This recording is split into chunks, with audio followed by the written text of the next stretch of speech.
Welcome to this video on knowledge transformation in literature reviews, which is the fourth video in our literature review series.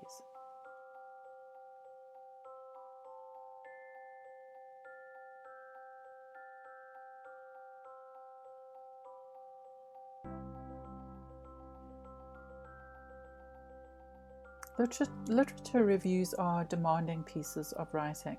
They require higher order thinking skills of critically selected texts. Authors have to construct a coherent, consistent, and valid argument by interweaving source texts into their own ideas. They also have to meet the expectations of their audience, their discipline, by translating the literature in a way that contains some measure of originality.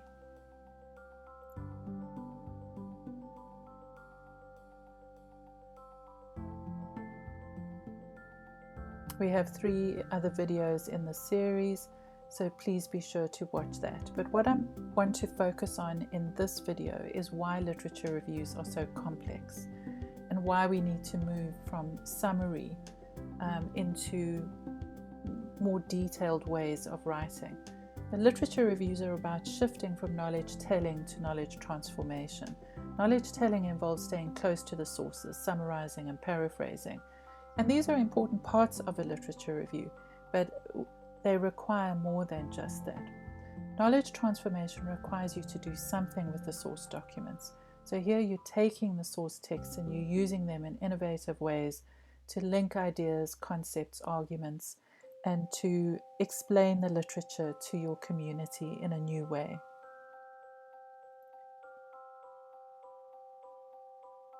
How do we make the shift to knowledge transformation?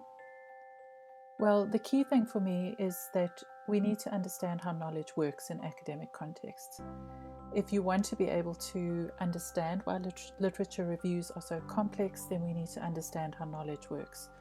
One of the first things I like to explain is intertextuality. This refers to the implicit and explicit references in other texts. These are the ideas, concepts, etc. that you come across when you read an article. For example, we may use a concept like postmodernism. If I don't cite a source, then the intertextuality is implicit, and I expect you, the reader, to understand it even though I haven't explained it. This happens because in academic fields, language becomes specialized, and it also happens in any field dedicated to detailed knowledge. Baseball fans, for example, speak a very specialized language centering around baseball statistics and baseball moves, and an outsider like myself would have a really hard time understanding. In academic context, the audience generally understands the specialized language because they've learned it over time, and if you're a newcomer, you might find it difficult in the beginning, but over time you will also pick up the intertextual references.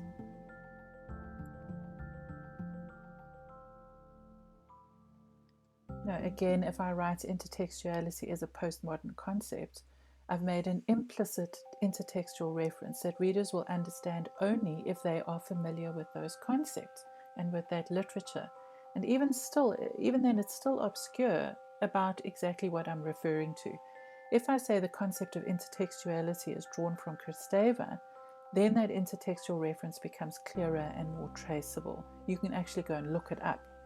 So why is this important, and what can we learn from it? Well, the first thing is you don't need to understand every single word that you read in an article. I mean, you may want to, but you don't need to get the overall message or argument of the source text. The second thing is you need to understand that that's what readers are looking for, is that they're looking for intertextual depth in the article.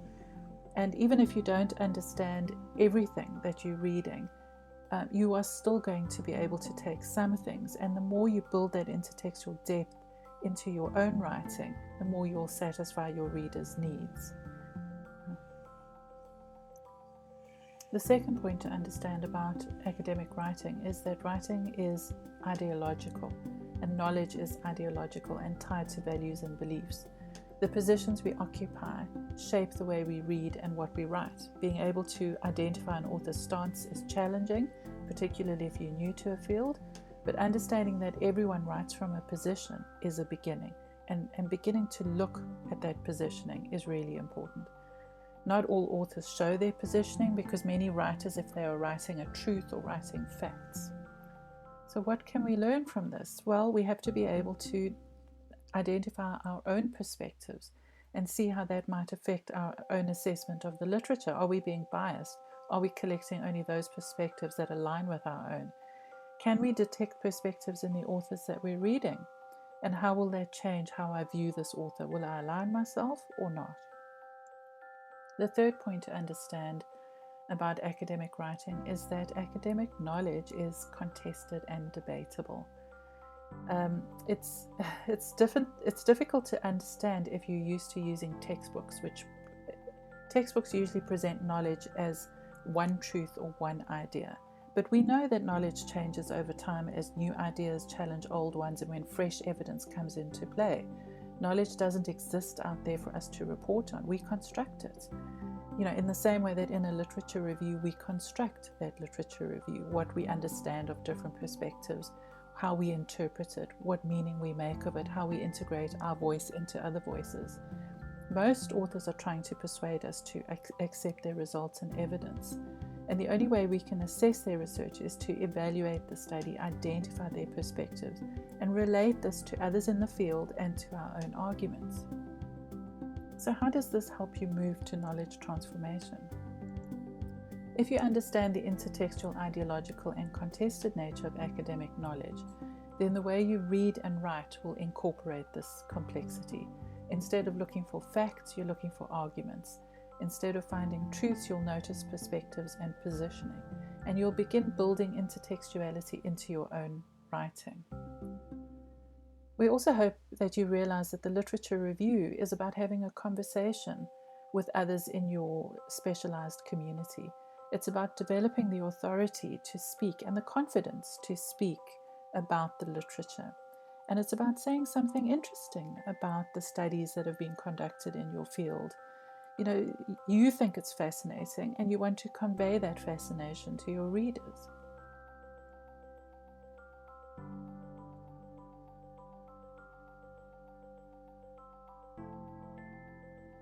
So if you are really stumped, in this move to knowledge transformation, here are a couple of things that you can do.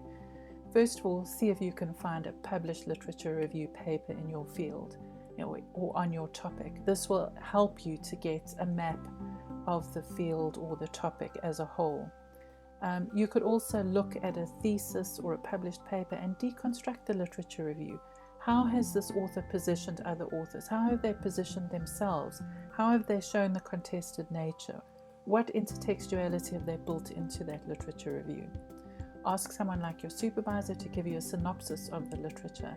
Find a discipline-specific dictionary to help you decode the language in your field so that you are able to interact with the intertextuality in a way that makes you feel more confident.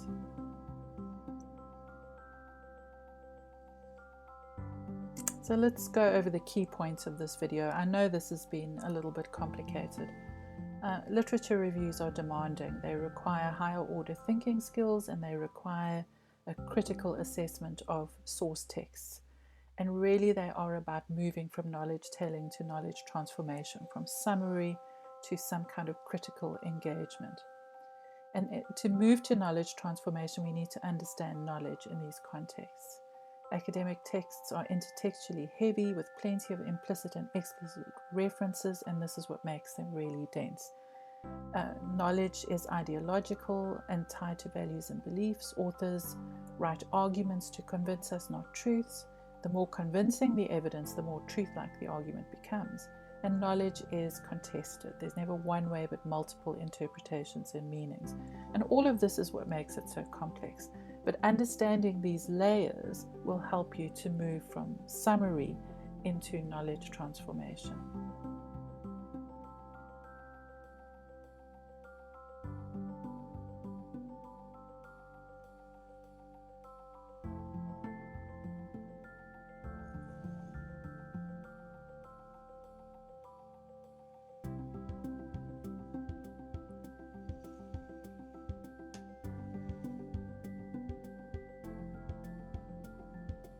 And really, the literature review is about having a conversation with others in your specialized community.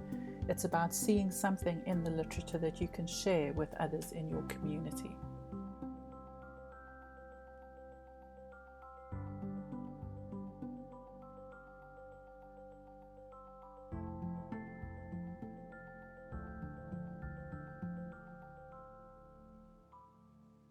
Thank you for watching this video, which is the last in our series on literature reviews. And please watch the others because I'm sure you'll find them helpful. And best of luck in writing your review.